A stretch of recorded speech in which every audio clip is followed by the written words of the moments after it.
I've been attached with the feeling of them waking up with you by my side.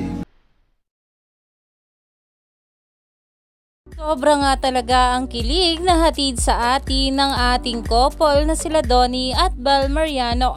Nang muli na nga natin silang nakita na mag-perform itong ating Bel sa ASAP kahapon. At talaga namang hulog nga itong ating Donnie sa kanyang think. Pero ito na nga guys, ang pag-uusapan natin ang isa pang post ni Miss Darla sa kanyang social media account na kung saan ayon nga sa kanyang caption, Miss New Don Bel, ano bet nyong next project nila? Birthday ASAP prod ni Bel ay abangan pasabog.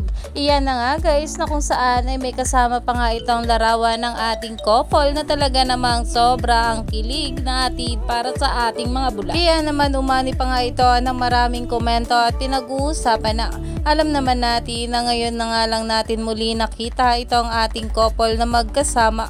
Kaya naman sa bawat update patungkol sa dalawa ay talagang palagi nga nagte-trending. Kaya naman stay tuned lang tayo for more update kila Donnie at Bel sa mga susunod pa na ayuda. Dahil marami pa nga talaga tayong dapat abangan sa ating couple ngayong araw.